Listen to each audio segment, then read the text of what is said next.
बिस्मिल्लाहिर्रहमानिर्रहीम। अस्सलाम वालेकुम नाज़रीन, आप यूट्यूब चैनल देख रहे हैं, मैं इमरान खान। नाज़रीन, इस वक्त जो सबसे बड़ा सवाल पूछा जा रहा है वो सवाल ये है कि क्या डोनाल्ड ट्रंप दोबारा जंग शुरू कर देगा या वो जंग से अपने आप को बचाएगा। इसमें दो तरह की राय है। ज़्यादा लोगों का ये मानना है कि Donald Trump full fledge war में दोबारा नहीं जाएगा। उसकी वजह यह है कि डोनाल्ड ट्रंप को जंग के लिए जिस तरह की सपोर्ट चाहिए वो डोनाल्ड ट्रंप को अपने इत्तेहादियों की जानिब से या दुनिया की जानिब से या वो ममालिक जो पहले अमेरिका के साथ मिलकर जंग में जाते थे उनकी जानिब से वो सपोर्ट मिली नहीं है। इस पर एक बड़ा ज़बरदस्त आर्टिकल द इकोनॉमिस्ट ने भी लिखा है कि ट्रंप दोबारा जंग की तरफ नहीं जाएंगे। वो समझ चुके हैं कि उन्हें ये जंग शुरू ही नहीं करनी चाहिए थी। सारे एक्सपर्ट ये कह रहे हैं कि जंग में कम से कम किसी एक की शिकस्त होती है। अगर ईरान में जारी जंग में सीज़ फायर से जंग का खात्मा हुआ तो सबसे बड़ी शिकस्त खाने वाले अमरीकी सदर डोनाल्ड ट्रंप होंगे, ये इकोनॉमिस्ट ने कहा। उनके मुताबिक ईरान के खिलाफ इस जंग ने अमरीकी ताकत को चलाने के नए तरीके के लिए सदर ट्रंप के विजन की कमजोरी को जाहिर किया है। ट्रंप दोबारा जंग की तरफ नहीं जाएंगे। अब वो समझ चुके हैं कि उन्हें यह जंग शुरू ही नहीं करनी चाहिए थी। अमरीकी सदर के ईरान को तबाह करने की धमकियों से भरपूर इश्तियाल अंगेज बयानात अब इस तरह लगते हैं जैसे वो अपनी पसपाई को मजबूत जाहिर करने की कोशिश कर रहे हैं। वो हार गया है। एक हारे हुए आदमी की ज़बान लगती है। डोनाल्ड ट्रंप कभी गाली देते हैं, कभी धमकी देते हैं, कभी कुछ और कहते हैं। तो इन चीज़ों पर द इकोनॉमिस्ट ने कहा कि ट्रंप जानते हैं कि नई जंग मंडियों में खौफ व हरास पैदा करेगी और सुनहरी दौर के दावे के बाद वो खुद को मज़ायका खेज बना सकते हैं। हालात दुनिया के ख़राब होंगे, ट्रंप की मकबूलियत ख़राब हो जाएगी। ट्रंप के तीन बड़े मकासद मशरिक़ वस्ता को ज़्यादा महफूज और खुशहाल बनाना, ईरानी हुकूमत का खात्मा करना और ईरान को मुस्तकिल तौर पर जोहरी ताकत बनने से रोकना बड़ी हद तक पूरे ही नहीं हो सके। यानी जो कुछ डोनाल्ड ट्रंप इस जंग के पीछे चाहता था उसमें से डोनाल्ड ट्रंप कुछ भी नहीं कर पाया। बड़ा तफसीली ये एक आर्टिकल लिखा गया है द इकोनॉमिस्ट में और इसमें बहुत सारे एक्सपर्ट्स की जो राय है वो भी यही है इसी हवाले से कि डोनाल्ड ट्रंप के लिए मुश्किल है कि वो जंग दोबारा शुरू करे। उसका एक सबसे बड़ा रीज़न मैं आपको ये देता हूं कि दुनिया भर के ममालिक ने डोनाल्ड ट्रंप की ये दरखास्त मुस्तरद कर दी है जिसमें डोनाल्ड ट्रंप ये कहता है कि मेरे साथ चलो और चल के आबनाए हुर्मुज़ को खोलो और ताकत के बलबूते के ऊपर हम कंट्रोल करते हैं ईरान को। लेकिन ये बात मानी नहीं जा रही डोनाल्ड ट्रंप की। अब जिन ममालिक से डोनाल्ड ट्रंप ने रिक्वेस्ट की है ज़रा वहाँ से जो इतला आई है वो देख लें आप। बरतानिया ने डोनाल्ड ट्रंप की ये रिक्वेस्ट नहीं मानी, वो अब इस लड़ाई के अंदर नहीं जा रहा, उन्होंने कैटेगोरिकली कह दिया। इटली ने भी यही कहा, स्पेन ने भी डोनाल्ड ट्रंप का आइडिया मुस्तरद कर दिया, जापान ने भी मुस्तरद कर दिया, फ्रांस हिचकिचाहट का शिकार है। मैक्रोन आपको पता है वो कभी हाँ कभी ना, लेकिन मैक्रोन अपने आप को यूरोपीय यूनियन से अलग नहीं कर सकता।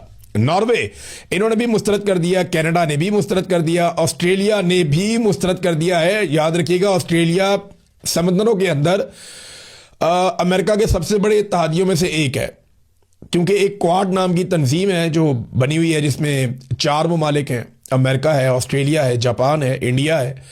तो ऑस्ट्रेलिया के बड़े ज़बरदस्त ताल्लुकात हैं अमेरिका के साथ दिफाई नौइयत के, लेकिन ऑस्ट्रेलिया ने भी मना कर दिया। चीन ने कोई जवाब नहीं दिया, नीदरलैंड ने कोई जवाब नहीं दिया, जनूबी कोरिया कोई तस्दीक उनकी तरफ से नहीं हो सकी कि वो डोनाल्ड ट्रंप के साथ जाएंगे या नहीं। दुनिया के वो तमाम ममालिक जो तगड़े ममालिक हैं, बड़े ममालिक हैं, वो डोनाल्ड ट्रंप के साथ खड़े नहीं हो रहे और जो भी डोनाल्ड ट्रंप के साथ खड़ा हो रहा है उसको इसका नुकसान हो रहा है। अभी मैं आपको एक बहुत बड़ी खबर देने वाला हूं, लेकिन उससे पहले आपको एक बड़ी इंटरेस्टिंग खबर मैं आपको बताता हूं कि डोनाल्ड ट्रंप का एक बहुत बड़ा एसेट था यूरोपीय यूनियन में, हंगरी का वजीर आजम। ये जो हंगरी का वजीर आजम है ये 16 साल से वहां पे इक़्तिदार में है। तगड़ा आदमी है ना, तभी तो इक़्तिदार में है, बड़ा मकबूल आदमी है और ये अमेरिका का बहुत बड़ा हामी है और डोनाल्ड ट्रंप की पॉलिसी के मुताबिक चलता है। तो डोनाल्ड ट्रंप का खास आदमी है। जब पूरा यूरोपीय यूनियन डोनाल्ड ट्रंप के खिलाफ बोल रहा था या यूरोपीय ममालिक डोनाल्ड ट्रंप की पॉलिसी से इख्तलाफ कर रहे थे, तो ये वो वाहिद आदमी था जो हंगरी का वजीर आजम विक्टर ऑरबान ये डोनाल्ड ट्रंप की सपोर्ट कर रहा था। अब इसका इलेक्शन हुआ, इसके इलेक्शन के लिए बाकायदा जेडी वेंस को भेजा भी गया कि ज़रा सपोर्ट वपोर्ट करके आओ, और अमेरिका ने पूरी सपोर्ट की है। अमेरिका का इत्तेहादी है ये जो हंगरी का वजीर आजम था, लेकिन उसको बदतरीन शिकस्त दी है वहाँ के अपोजिशन लीडर ने और उसका नाम है पीटर। उसने शिकस्त दे दी डोनाल्ड ट्रंप के बड़े ज़बरदस्त हमायती को। 16 साल के बाद वो इलेक्शन हार गया और 2/3 अक्सरियत से वो इलेक्शन हार गया। देखिए, यूरोपीय यूनियन जो है ना वो पेड्रो के नक्शे कदम पे चल रहा है। पेड्रो एक नौजवान लीडर है और उसका ताल्लुक है स्पेन से। और स्पेन में अभी मैं गया था थोड़े दिन पहले, मैंने वहां के लोगों से पूछा, उन्होंने कहा जी पेड्रो बिल्कुल एक अलग तरह का सियासतदान है, वो रवायती सियासतदान नहीं है। वो सही को सही और गलत को गलत कहता है, चाहे उसको उसके लिए कोई भी कीमत चुकानी पड़े। ये वहां दावा किया गया, बहुत सारे लोगों ने ये कहा और वो वहां बहुत मकबूल भी है। लिहाजा डोनाल्ड ट्रंप का एक हमायती भी इलेक्शन हार गया। अब वहां पे जो दूसरी हुकूमत बनेगी तो जो कुछ हमायत थोड़ी बहुत ट्रंप के पास यूरोपीय यूनियन में थी वो भी ऐसा लगता है कि अब नहीं होगी। एक एक करके इत्तेहादी डोनाल्ड ट्रंप से दूर जा रहे हैं। मिसाल के तौर पे डोनाल्ड ट्रंप ने 2 बजे धमकी लगाई दोपहर के कि मैं इसराइल की हमायत से इनकार करने पर स्पेन के साथ तमाम तिजारत और ताउन खत्म कर दूंगा। यानी स्पेन को उन्होंने धमकी लगाई और 2 घंटे बाद जो है वो स्पेन का जो वजीर आज़म है वो चीन पहुंच गया। ट्रंप को वादे पैगाम दिया कि जनाब एक मुतबादिल भी मौजूद है, दुनिया में एक और सुपर पावर भी है, आप अकेले तो नहीं है। तो स्पेन अपने चीन के साथ ताल्लुकात बढ़ा रहा है। डोनाल्ड ट्रंप कहता है कि जो चाइना की गाड़ियां हैं वो यूरोप की मार्केट को तबाह कर देंगी और यूरोप की गाड़ियों की मार्केट को बर्बाद कर देंगी। देखिए, ये कंपटीशन तो दुनिया में होगा। इस वक्त मुकाबला दुनिया में है इलेक्ट्रिक गाड़ियों का। आने वाली चंद दहाइयों में पूरी दुनिया से जो पेट्रोल और डीजल पे चलने वाली गाड़ियां वो खत्म हो जाएंगी। यहाँ यूरोप में अब गाड़ियां वो यूरो 6 गाड़ियां आ गई हैं। ये कोशिश करते हैं कि इलेक्ट्रिक गाड़ियां लोग चलाएं, दूसरी गाड़ियां ना चलाएं। और इलेक्ट्रिक गाड़ियां बनाने में इस वक्त पूरी दुनिया में सबसे आगे चाइना है। इसकी लगभग 60% के करीब मार्केट चाइना के कंट्रोल में है। जापान में गया था, मैंने वहां लोगों से पूछा, उन्होंने कहा जी हम कोई ऐसी काबिल जिक्र शानदार इलेक्ट्रिक गाड़ी नहीं बना सके जिसके हम दुनिया के सामने रख सकें। वहां कंपनियां कोशिश कर रही हैं, लेकिन जिस तरह चाइना आगे निकल गया, जिस तरह नए नए मॉडल उन्होंने बनाए और जितनी ज़बरदस्त टेक्नोलॉजी से वो गाड़ियां बना रहे हैं, और चाइनीज़ गाड़ियां बहुत जल्दी चार्ज होती हैं, बहुत ज़्यादा देर तक चलती हैं, तो उनकी क्वालिटी बड़ी शानदार है। फिर चाइना ने एक नई टेक्नोलॉजी पे काम किया है, बल्कि उन्होंने ऑफर भी किया कि हम आपके मुल्क के अंदर जैसे पेट्रोल पंप हैं, इस तरह हम बहुत सारे एरियाज पेट्रोल पंपों में बना देंगे जहां बॉक्सेस पड़े होंगे, जहां पे आके कोई आदमी अपनी गाड़ी रोकेगा, एक बॉक्स निकालेगा और वो वहां रखेगा और वहां से एक बॉक्स उठाएगा जो चार्ज हुआ उसको अपनी गाड़ी में रखेगा और चला जाएगा। 500 किलोमीटर अब वो और जा सकता है। तो उनका ये फॉर्मूला है कि हम पूरे यूरोप के अंदर जगह जगह पे एक ऐसे स्टेशन लगा देंगे जहां पे बॉक्सेस पड़े हुए होंगे छोटे से। वो बॉक्स के अंदर बैटरी है, आपने गाड़ी में से अपनी बैटरी निकाली और वहां रख दी, वो ऑटोमेटिक चार्जिंग पे लग गई और वहां से एक बैटरी जो चार्ज है वो उठाई और गाड़ी में रख दी, आप 500 किलोमीटर फिर चले जाएं। तो इस किस्म की फैसिलिटी भी चाइना कह रहा है। तो चाइना बहुत आगे निकल गया। अमेरिका के बाद बहुत थोड़ी मार्केट है, दूसरे नंबर पे दुनिया में अमेरिका है, पहले नंबर पे चाइना है। यूरोप भी अब इलेक्ट्रिक गाड़ियां बना रहा है, लेकिन चाइना दुनिया की मांग पूरी कर सकता है। अमेरिका को इस बात का डर है कि चाइना अगर अपनी गाड़ियां ले आया तो फ्यूचर में चाइना को ही सारा पैसा मिलेगा और ये सारी इंडस्ट्री वो खा जाएगा। तो अमेरिका को ये प्रॉब्लम तो है। अब डोनाल्ड ट्रंप ने धमकी लगाई थी स्पेन को, स्पेन ने क्या किया वो आपने देख लिया। मैं अब आपको एक और चीज बताता हूं। कनाडा के साथ अमेरिका के बड़े जबरदस्त दिफाई ताल्लुकात हैं और ये बड़े पुराने ताल्लुकात हैं। अब जो कैनेडियन हुक्मरान हैं उन्होंने बाकायदा एक स्टेटमेंट दे दिया। उन्होंने कहा वो दिन चले गए जब हम अपने हर फौजी डॉलर में से 70 सेंट अमेरिका को भेजते थे। यानी कनाडा की फौज का जितना बजट होता था उसका 70% वो अमेरिका को भेज देते थे। यानी हर फौजी डॉलर, यानी फौज का डॉलर वही है ना जो फौज के लिए मुख्तस हो जाता था कि जनाब इससे फौज की चीजें लेनी है। तो वो कहते हैं फौज के लिए जो पैसा हम खर्च करते थे उसमें हर डॉलर में से 70% या 70 सेंट हम अमेरिका को भेजते थे। एक वो भी दौर था, अब वो दौर खत्म हो गया। मुमालिक आहिस्ता आहिस्ता अपने आप को खुद मुख्तार कर रहे हैं। उन्हें समझ आ गई है कि अगर ईरान जैसा मुल्क इतनी कमजोरियों के बावजूद, 3 दहाइयों की पाबंदियों के बावजूद दुनिया की सुपर पावर कहलाने वाली स्टेट के सामने खड़ा हो सकता है और अपना मुकाबला कर सकता है, तो यूरोपी तो बहुत अमीर है, उनके पास तो बहुत वसाइल हैं, वो तो दुनिया को हथियार भी बेचते हैं, तो वो क्यों अपना दिफा अमेरिका के बगैर नहीं कर सकते? ये सवाल उनके दिमाग में है और जायज़ है, बात ठीक है। देखिए अब जो लड़ाई है वो एयर डिफेंस सिस्टम की है, वो ड्रोन्स की है और मिसाइलों की है। मुझे ऐसा लगता है कि कुछ सालों के बाद शायद जो एयरफोर्स है उसकी भी वो अहमियत ना रहे, क्योंकि पायलट्स का काम खत्म हो जाएगा। इस किस्म के जो वो ड्रोन्स आ जाएंगे कि आप जमीन पे बैठ के बहुत सारे ड्रोन्स को कंट्रोल कर सकेंगे, वो ऑटो के ऊपर जाके अपने टारगेट्स को हिट करेंगे। तो पायलट्स का काम भी उस तरह नहीं रहेगा, बहुत जल्दी नहीं होगा लेकिन बहुत टाइम लगेगा इन चीज़ों। जैसे टैंक का काम खत्म हो गया, टैंक चलाने वाले जो लोग होते थे उनका कोई काम नहीं रहा, टैंक ऑब्सलीट हो गया। अब जिसके बाद भी टैंक होगा वो समझ लें आप चलता फिरता ताबूत है, एक ड्रोन आएगा और जितने मर्जी टैंक है उनको तबाह कर देगा। लिहाजा इसी तरह आने वाले दिनों में जो पायलट हैं, जीडी पायलट्स, उनका काम भी मेरे ख्याल में किसी और तरफ चला जाएगा। अब तो आपको इंजीनियर्स चाहिए होंगे, साइंटिस्ट चाहिए होंगे जो नए से नए हथियार बनाए और सस्ते और बेहतरीन हथियार तैयार करते चले जाएं। नाज़रीन, मुज़ाकरात कामयाब क्यों नहीं हुए, अब इसकी तरफ आते हैं। ये सबसे इंपॉर्टेंट एक चीज़ है। इसमें हम देखते हैं सबसे पहले जो ईरान का स्टेटमेंट है वजीर खारजा का। उन्होंने कहा जी कि हम नेक नियति के साथ जंग के खात्मे के लिए इस्लामाबाद मुआहदे पर दस्तखत करने के इंतहाई करीब पहुंच गए थे कि ऐसे में अमेरिका की जानिब से इंतहाई सख्त मुतालबात एकदम पेश कर दिए गए। यानी अमेरिका माजी के तजर्बात से कुछ भी सीखने को तैयार नहीं है। मामला सादा सा है, नेक नियति या दुश्मनी, हम दोनों के लिए तैयार हैं। ईरानी वजीर खारजा ने कहा कि आप दुश्मनी करना चाहते हैं, लड़ाई करना चाहते हैं, हम राजी हैं। आप नेक नियति से मुज़ाकरात करना चाहते हैं तो हम उसके लिए भी राजी हैं।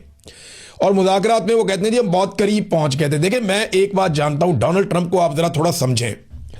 अगर डोनाल्ड ट्रंप ने मुज़ाकरात कामयाब करवाने होते तो वो उसका क्रेडिट खुद लेता, किसी और को ना देता। हत्ता कि वो अपने नायब सदर जेडी वेंस को भी इसका क्रेडिट कभी ना देता। डोनाल्ड ट्रंप को क्रेडिट लेने का शौक है। उसने अपने मुंह से कहा कि उसको अपनी तारीफ करवाना बहुत पसंद है। वो नालायकों के आसपास रहता है ताकि उसकी तारीफ होती रहे। जेडी वेंस के पास मौका जरूर था, लेकिन जेडी वेंस के पास इख्तियारात नहीं थे। अमरीकी नायब सदर जो पाकिस्तान आए, उनके इख्तियारात इतने ही थे कि उन्होंने लगभग 1 दर्जन मरतबा डोनाल्ड ट्रंप से रब्ता किया, नेतन्याहू से भी रब्ता किया, और जब उन्हें कहा गया तो वो मुज़ाकरात बीच में छोड़कर वापस चले गए एक ऑफर देकर। तो जेडी वेंस के बारे में लोग कहते हैं कि ये जो कैनेडी था अमरीकी सदर, ये उसकी तरह लगता है और उसकी तरह बोलता चालता, उसकी तरह बॉडी लैंग्वेज है, चलता भी है, तो ये बहुत बड़ा लीडर बनेगा, लोग ये कहते थे। लेकिन उसने ये मौका ज़ाया किया और ऐसा दिखाई दिया कि उसके पास कोई इख्तियार नहीं था। डोनाल्ड ट्रंप ने पहले कहा भी था कि अगर मुज़ाकरात कामयाब होंगे तो क्रेडिट मैं लूंगा, अगर नाकाम होंगे तो मैं जेडी वेंस पे डाल दूंगा। लोग इस बात पे हंसे थे, लेकिन मैंने इस बात को सीरियस लिया था कि एक्चुअली डोनाल्ड ट्रंप ऐसा ही है, वो यही करेगा। तो ट्रंप को यह पता था कि अगर मुज़ाकरात देखें वाकई उन्होंने कामयाब करने होते तो ट्रंप खुद आता या खुद किसी जगह पे ऐसी जगह मुज़ाकरात करता जहां वो शामिल होता या अपनी इन्वॉल्वमेंट रखता। तो वो नहीं किया डोनाल्ड ट्रंप ने, अपनी टीम भेजी और मुज़ाकरात जो है वो नाकाम हो गए। और डोनाल्ड ट्रंप ने तो पहले ही अनाउंस कर दिया था। अब एक चीज़ और है, ट्रंप ने एक बात का एतराफ़ किया है जो मैंने आपको अपने पिछले वीलॉग में बताया था। डोनाल्ड ट्रंप ने कहा कि हमारा जो मुकाबला हुआ है वो बड़े शानदार लोगों के साथ हुआ है। मैंने आपसे कहा था ना कि ये तो चारों पीएचडी थे जो ईरान वाले थे, डॉक्टरेट, शानदार लोग, पढ़े लिखे लोग। और अमेरिका के वफ्द के अंदर लोग जो हैं वो ताल्लुकातदारी के ऊपर, सियासी नौयत के ऊपर, और वो और तरह के लोग थे, पॉपुलर लोग थे। लेकिन ये लोग बहुत टेक्निकल लोग थे जो ईरान की तरफ से आए थे, तो मुकाबला नहीं था ज़हनी सलाहियतों का। इस बात का एतराफ़ डोनाल्ड ट्रंप ने भी किया। डोनाल्ड ट्रंप ने कहा जिन अफराद से कल हमारी मुलाकात हुई, सच कहूं तो वो बहुत ज़हीन, बहुत तेज़ नज़र और बहुत आला किस्म के लोग हैं। फिर वो ये कहता रहा कि हमने उनको बहुत नुकसान पहुंचाया, हमने उनको जंग हरा दिया, ये वो तो डोनाल्ड ट्रंप कहता है, हमेशा से कहता है। लेकिन डोनाल्ड ट्रंप ने इस बात का एतराफ़ किया कि ये बड़े ज़हीन लोग हैं। लेकिन डोनाल्ड ट्रंप क्या उतना ज़हीन है? क्योंकि अब जो काम डोनाल्ड ट्रंप करने जा रहा है ना, ये अजीबोगरीब काम है, इससे पहले हमने इसको ऐसे सुना नहीं है। डोनाल्ड ट्रंप ने यह ऐलान कर दिया कि वो आबना हुर्मुज़ की नाकाबंदी कर देगा। ये एक अजीबोगरीब चीज़ है। ईरान ने आबना हुर्मुज़ को बंद किया हुआ है, डोनाल्ड ट्रंप कहता है हम बाहर से बंद कर देंगे। ईरान अगर अंदर से बंद करेगा तो जिस जहाज को ईरान छोड़ेगा हम उस जहाज को नहीं जाने देंगे। ये बाहर से नाकाबंदी। हम बचपन में ना एक लतीफ़ा सुनते थे और उसमें वो एक नसीहत की तरह का लतीफ़ा था कि अगर कोई अंदर से कुंडी लगा ले और दरवाज़ा बंद कर ले तो फिर आप बाहर से कुंडी लगा लें, क्योंकि हर दरवाजे में दोनों तरफ कुंडी होती है। तो दरवाज़ा खोलने की बजाय बाहर से कुंडी। डोनाल्ड ट्रंप ने वो बचकाना हरकत की है। ईरान पहले ही आपने हुर्मुज़ को बंद करके कंट्रोल करके बैठा हुआ है। अब अमेरिका जो है वो ईरान के खिलाफ एक महाज खोल रहा है कि जनाब देखिए ये दुनिया को नहीं चलने दे रहा, देखो ये दुनिया को तेल ले जाने नहीं दे रहा। अब साथ में डोनाल्ड ट्रंप ने कह दिया जनाब जिनको ये तेल ले जाने देगा उनको हम रोक लेंगे। तो अब डोनाल्ड ट्रंप खुद भी उसी सफ में आ गया, अमेरिका को वहीं पे ले आया कि अगर ईरान तेल नहीं जाने दे रहा तो जो वो जाने दे रहा है उसको अमेरिका रोक रहा है। ये तो अमेरिका अपनी मुखालफत के अंदर इजाफा करवा लेगा दुनिया में और कुछ नहीं करेगा। अमेरिकी सदर ने कहा कि अमेरिका जल्द ही उन तमाम जहाज़ों की नाकाबंदी शुरू कर देगा जो आपने हुर्मुज़ में दाखिल होने या वहां से निकलने की कोशिश करेंगे, और वो काम आज से वो करेंगे। हालांकि ये जंगबंदी का टाइम है, लेकिन अमेरिका ने अनाउंस कर दिया कि आज से वो ऐसा ही करेगा। इस पे ईरान के जो स्पीकर है कालीबाफ, उन्होंने एक बयान दिया। उन्होंने कहा अमेरिका को फैसला करना होगा कि क्या वो ईरान का एतमाद हासिल करने के लिए तैयार है या नहीं। ट्रंप की हालिया धमकियों का ईरानी कौम पर कोई असर नहीं होगा, हम ये साबित कर चुके हैं। हमारी बातचीत बहुत शदीद, संजीदा और मुश्किल थी। हमने मजबूत तजावीज़ पेश की जो नेक नियति जाहिर करती हैं और पेशरफ्त का बायस बनेगी। हम अमेरिका पर एतमाद नहीं करते, उन्हें हमारा एतमाद हासिल करना होगा, जो उनके माजी के इक़दाम की वजह से बहुत मुश्किल है। ईरानी कौम अपने रास्ते पर आगे बढ़ रही है और अपनी सलाहियतों पर इंसार कर रही है। हमारा वफद मुत्तहद, संजीदा और ईरान के हकूक़ के दिफा में तख्लीकी था। उनकी धमकियों का कोई असर नहीं। ये सिर्फ नारा नहीं, दुनिया ने उसे देख लिया है। अगर अमेरिका रास्ता चाहता है तो उसे ईरानी कौम का एतमाद हासिल करना होगा। अगर आप लड़ेंगे तो हम भी लड़ेंगे, और अगर आप मंतक के साथ आएंगे तो हम भी मंतक के साथ, दलील के साथ उसका जवाब देंगे।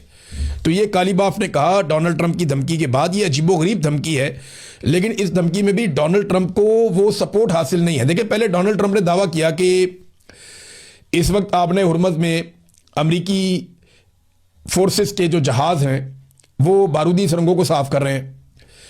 लेकिन उसके बाद ईरान ने कहा जी हमने तो उनको यहां पे आने नहीं दिया, बल्कि जो आ रहे थे उनको हमने यहां से भगा दिया कि चले जाओ यहां से। और अब डोनाल्ड ट्रंप कह रहा है कि हम दूर खड़े होकर, काफी दूर जाकर, ईरानी मिसाइलों की हद से बाहर निकलकर जो जहाज ईरान छोड़ेगा हम उनका रास्ता रोकेंगे और उन्हें वहां से नहीं जाने देंगे। अब यह प्रॉब्लम पाकिस्तान के लिए भी होगा, यह प्रॉब्लम इंडिया के लिए भी होगा।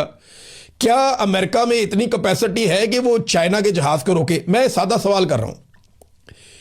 रशिया ने अभी कोलंबिया को तेल से भरा हुआ कंटेनर पहुंचाया और दूसरा भी वो पहुंचा रहे हैं कोलंबिया को। अमेरिका उनकी नाकाबंदी करता है। रूस का जो ऑयल टैंकर है उसको तो रोक नहीं सका अमेरिका। चाइना जब अपनी ज़रूरत के लिए यहां से, ईरान से या गल्फ में से, आपने हुर्मुज़ में से निकाल कर वो तेल लेकर जा रहा होगा, तो पैसा तो अरबों को मिलेगा ना, और कुछ पैसा ईरान को मिलेगा। फायदा तो इन दोनों मुल्कों का होगा। तो जब अमेरिका बाहर उनकी नाकाबंदी करेगा तो फिर अमेरिका के खिलाफ कौन होगा? चाइना, अरब या ईरान? ये डोनाल्ड ट्रंप की हिकमत अमली मुझे समझ नहीं आई। मुझे ऐसा लगता है कि ये वाला जो काम डोनाल्ड ट्रंप ने किया है, इससे भी मिलाकर डोनाल्ड ट्रंप को पीछे हटना पड़ेगा, क्योंकि इनके पास और कोई रास्ता नहीं है। डोनाल्ड ट्रंप ने बिल्कुल वही काम किया जैसा काम वियतनाम की लड़ाई के बीच में एक अमेरिकी लेफ्टिनेंट कैलियन था, उसने एक बयान दिया था। उसने कहा था कि हमें वियतनाम का एक गांव है, इसको बचाने के लिए ना इस गांव को तबाह करना पड़ेगा। ये इस तरह का डोनाल्ड ट्रंप ने काम किया है।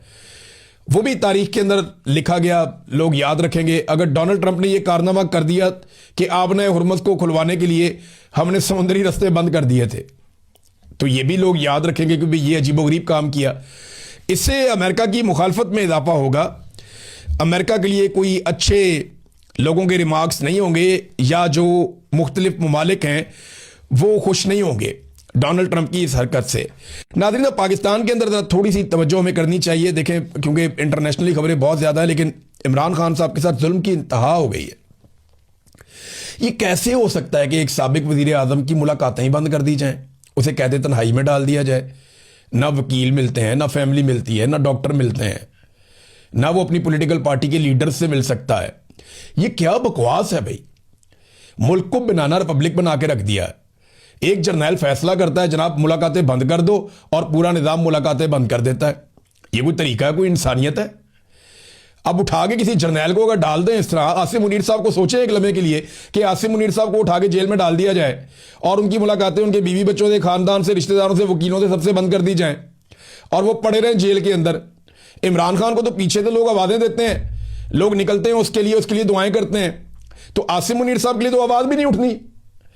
तो वो ये बात सोचें कि अगर ये उनके साथ हो तो क्या होगा।